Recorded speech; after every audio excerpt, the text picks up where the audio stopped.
Vou começar acessando o portal. Vou informar o nome do usuário que eu acabei de criar, junto com o domínio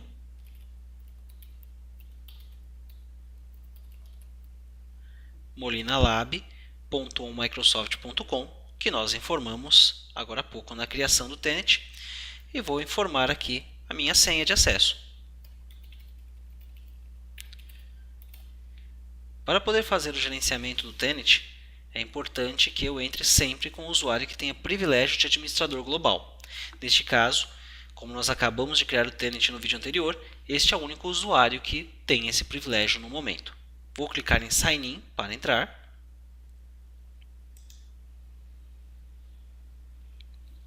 E aqui estamos conectados ao portal. Vejam que nesse momento os ícones já estão todos criados completamente, já não está mais naquela opção configurando. E nós temos aqui o ícone do administrador. Este ícone, esta app, ela só vai aparecer para os usuários que possuem o privilégio de administrador do tenant, seja um administrador global, um administrador de senhas, um usuário que tenha privilégio para executar algum tipo de administração dentro do ambiente. Vou clicar aqui no administrador e aqui estamos, dentro do ambiente de administração do tenant do Office 365. A partir daqui, você é capaz de gerenciar toda a estrutura do Office 365.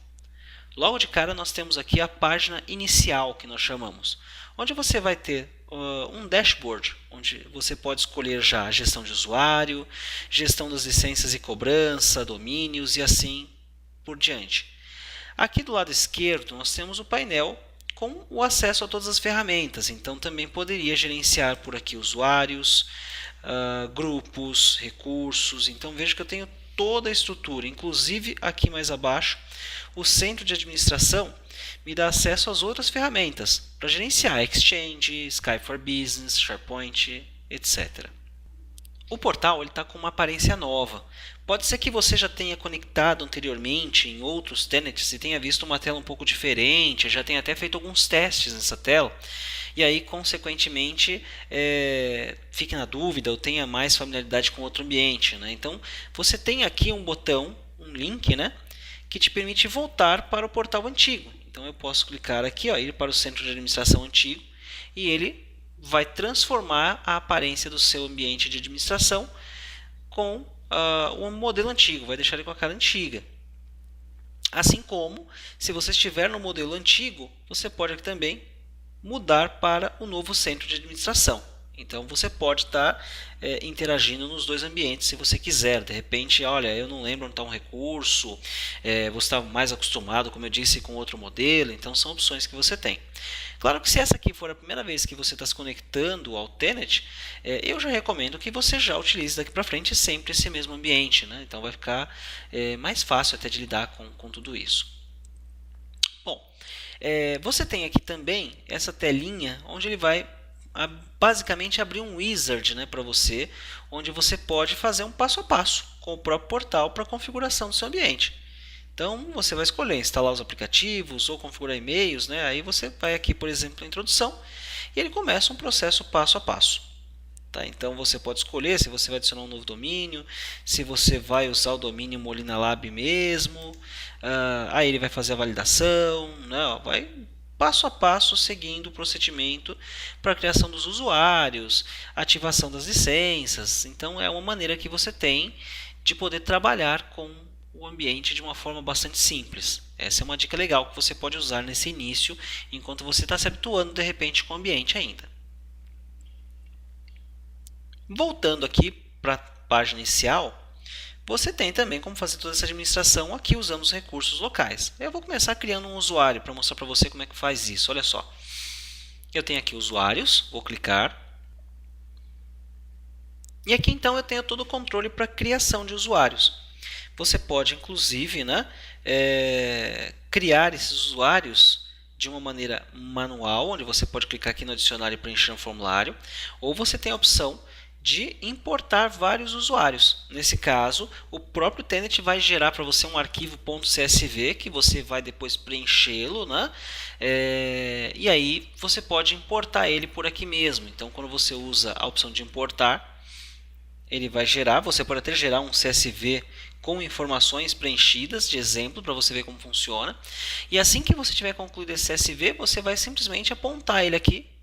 Ele vai validar que está tudo certo com as informações que você colocou.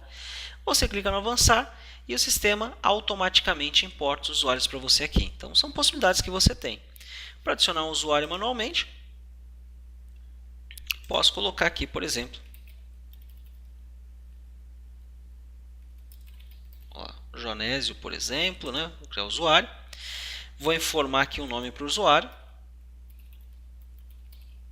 Tá? Aqui, uma coisa importante também a se lembrar é que, lógico que nesse vídeo nós não vamos aprofundar tanto esse conhecimento, mas esses usuários também podem ser sincronizados direto do seu Active Directory local. Basta que você instale uma ferramenta para fazer a sincronização desse ambiente. Aí os usuários do seu AD já vão aparecer aqui e você não vai ter que criar um por um. Toda vez que tiver um usuário novo, você cria esse usuário direto do Active Directory.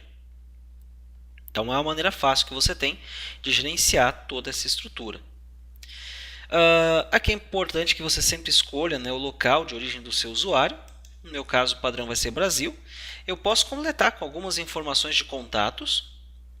Então aqui é bem interessante você preencher isso, né? Até para que depois fique fácil de acompanhar o seu usuário, localizá-lo, ter mais informações sobre ele.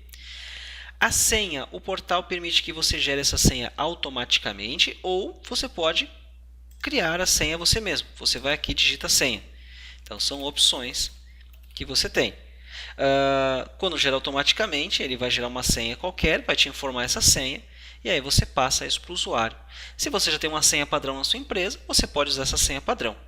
Eu posso marcar para que essa senha seja resetada na primeira vez em que o usuário conectar ao portal. Então, ele conecta ao portal e já redefine essa senha. Aqui, olha, um ponto importante também, a questão das permissões do usuário. Como eu tinha comentado, para poder gerenciar o portal administrativo, o usuário tem que ser um usuário de administração. Um usuário convencional, ou seja, usuário sem acesso de administrador, ele vai ter, né, privilégios de acessar e-mails e qualquer outra aplicação que você assim permitir, mas ele não vai ter a app do administrador lá na página inicial do portal dele. Então aqui no caso eu tenho o administrador global, que eu posso utilizar, vai dar plenos poderes para esse usuário, ou um administrador personalizado, em que você pode definir que tipo de permissionamento que ele vai fazer.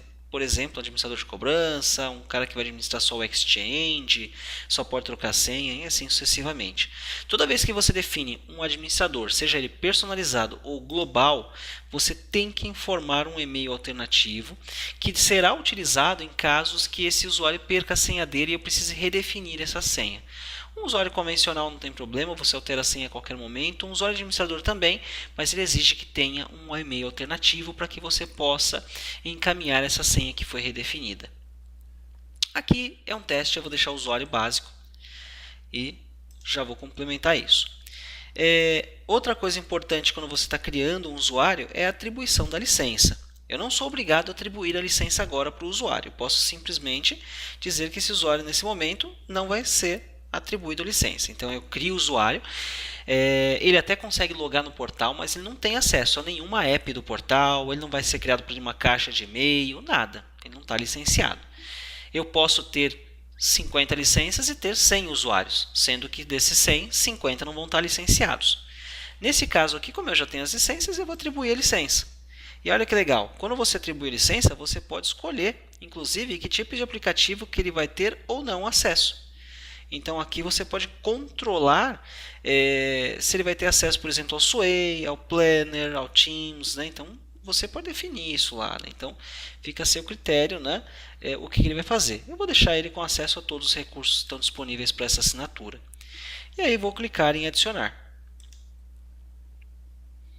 Vejam que ele está informando que o usuário está sendo criado e por padrão ele vai enviar um e-mail aqui para o admin Molina Lab ou Microsoft. Eu poderia trocar aqui por qualquer outro e-mail que você quisesse, até para um Hotmail, rogeriomolina@hotmail, por exemplo, para que ele enviasse esses dados para mim se eu quisesse.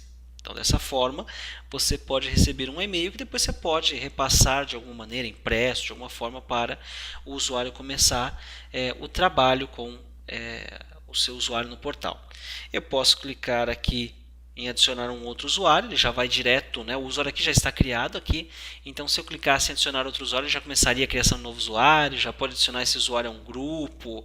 Então tem alguns recursos aqui que a gente pode tratar também.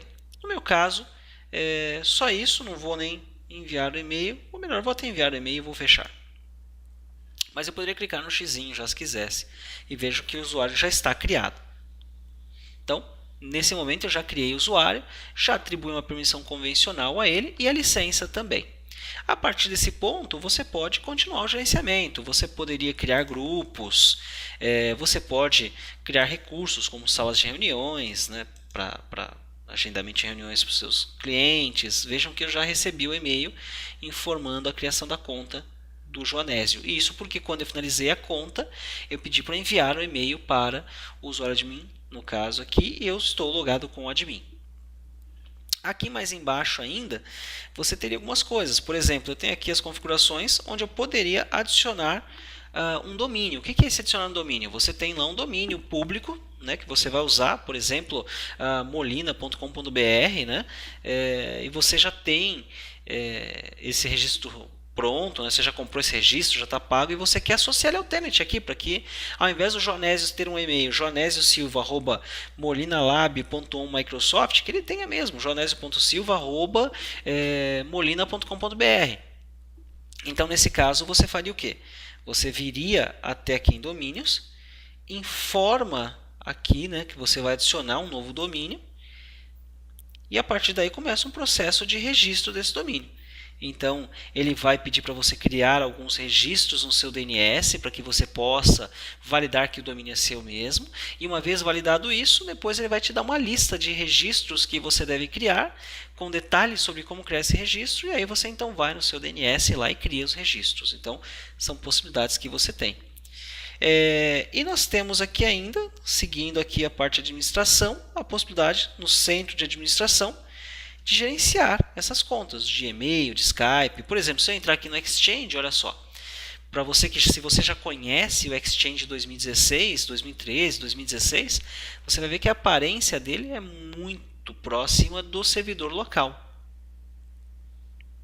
Tem as mesmas características, então por aqui fica muito fácil de gerenciar toda parte desse ambiente. Então eu posso aqui, por exemplo, criar grupos também, eu posso criar regras, né, para gerenciar encaminhamento de mensagem, eu posso ativar a parte de controle de malware, spam. Então é um servidor de e-mail completo que você tem aqui para gerenciar. Então vejam que é bem legal, você tem aqui a possibilidade de estar tratando todo o seu controle por aqui. Então, vejam que é bastante simples gerenciar toda a parte de estrutura do usuário, e o Office 365 em geral, pelo portal. Eu ainda tenho aqui a parte de acompanhamento, que a gente chama de integridade, né, onde você tem aqui, por exemplo, informações sobre os serviços, né, o que a gente chama de integridade de serviços, onde eu posso acompanhar se os meus serviços estão funcionando ou não. Imagina que, de repente, um usuário diz para você que está com um problema de enviar e-mail e ele quer saber se é um problema de internet ou se é um problema do Office 365. Então, vindo aqui, eu vou saber, por exemplo, que o Exchange Online está ok. Então, o serviço está funcionando direitinho, está íntegro. De repente eu vim aqui e vi que o Exchange está com um xizinho. Opa, então realmente você vai dizer para o seu usuário que é um problema temporário do Office 365. O que é bastante incomum de acontecer, porque ele está sempre disponível, né? Naquele modelo que nós já falamos anteriormente, ter sempre mais de um servidor mantendo isso. Então é muito difícil o serviço ficar fora do ar. Ele pode ter instabilidades, mas ficar fora do ar é bastante difícil. Então aqui, como vocês viram, nós temos toda a administração do portal e fica fácil de gerenciar o Office 365. Eu recomendo que você acesse, né? Você já deve ter criado o seu tenant, acesse agora o ambiente e faça os seus testes. Veja que é bastante simples, é bem intuitivo e é fácil de manipular. Tá? Então, testa aí e depois você me diz o que você achou.